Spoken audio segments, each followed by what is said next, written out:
Darling, I'm driving, I'm dreaming of you. You were riding beside me back when we were just new.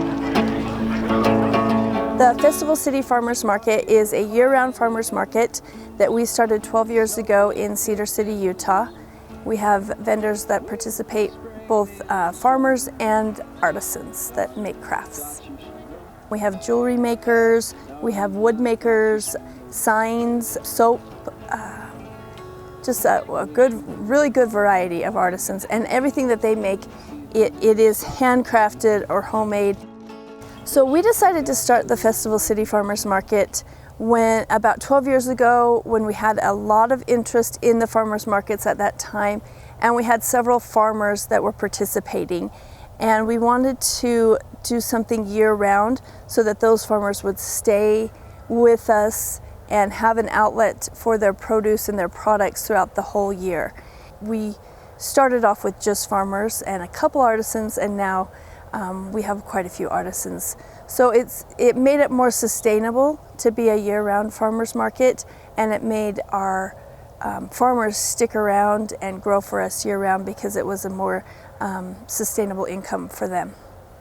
The Festival City Farmers Market is the first year-round farmers market in the state of Utah. It's definitely a challenge to have a year-round farmers market with our climate, but it's definitely worth it. We feel that consistency of us being out there helps people to know that we're there and that they come and they visit us.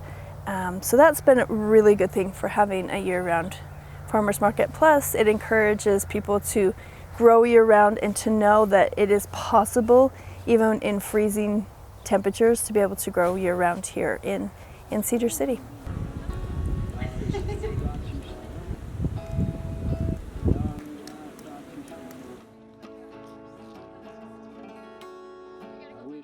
What did I do before I got into beekeeping? Well, I went to grammar school. And that's really true. I had my first hive when I was 13 years old. And so I've been in or connected to beekeeping all my life. I enjoy bees. I retired 20 years ago and got my bees, absolutely.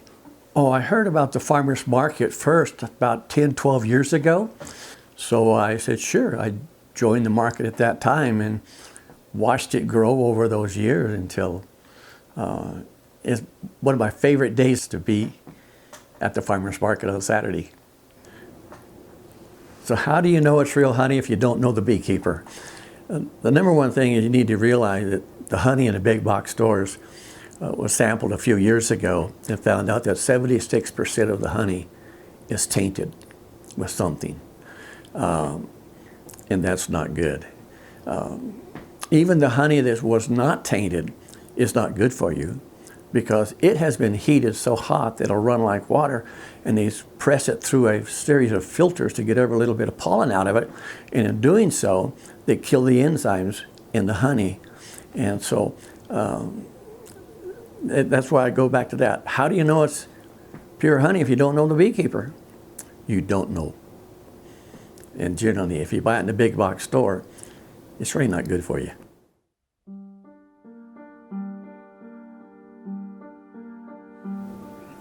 The processed food that you get in the big box store has been sprayed with who knows what kind of chemicals. Is it washed off? Is it cleaned up?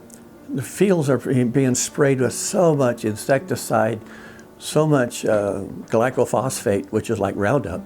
How do you wash that stuff off? And this is kind of an issue that we're seeing right now with large monocrops. There's not very many organic monocrops, if any. You see a lot of imported fertilizers and pesticides, and a lot of governments subsidizing of these crops. and it actually is not very profitable for the farmer. There's so many variables that we can't control. So if they aren't able to get the fertilizers imported that they typically use on their monocrops, then it makes food prices soar, and they as farmers, take a huge loss.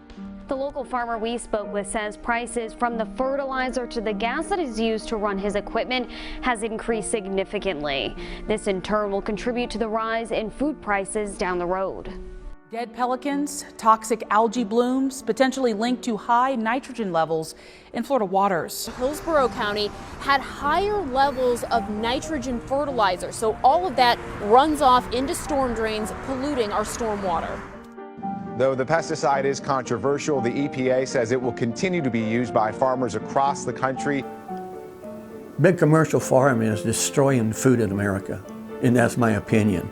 The farmer's market, it is just clean food, and it's real food, and it's beneficial to you. But the environment is taking a beating with insecticide, herbicides, all kind of weed killers, it is just not good. It is absolutely, I believe it's detrimental to your health. I really do.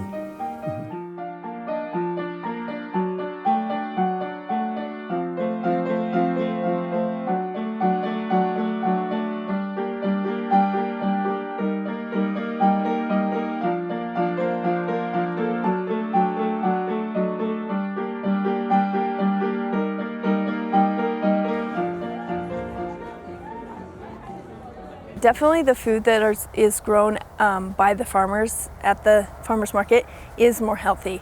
It has a higher nutrient content, pesticide-free, no chemical fertilizers, so you're definitely going to find a healthier product, plus variety.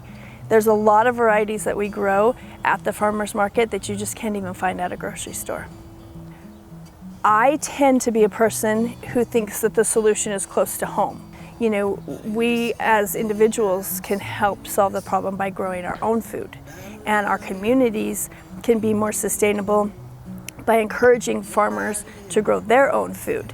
And that's where farmers markets come in. That's an outlet for the farmers to sell their produce and for consumers to get and meet your farmer face to face. The importance of the farmers market to me is, of course, we sell some honey, and that helps our income, and we don't have to live on Social Security. But we just enjoy the market so much. I'd still go to it if I didn't make a whole lot of money. I would say the biggest thing people could do to support the farmers market is just to show up. Even if you just show up and hang out and listen to the music for a little bit, maybe buy breakfast. Instead of going to the grocery store on Saturday morning, go to the farmers market first, see if you can find any of your list items at the market. The community is very, very important to the farmers market, and not just dollars and cents, but in caring and watching out for each other and taking care. It's incredible. So it's just a tremendous benefit to the local community to keep it local. 65, we never will forget the way you ease the people's plight. Thank you, Francis Perkins, we will carry on your fight.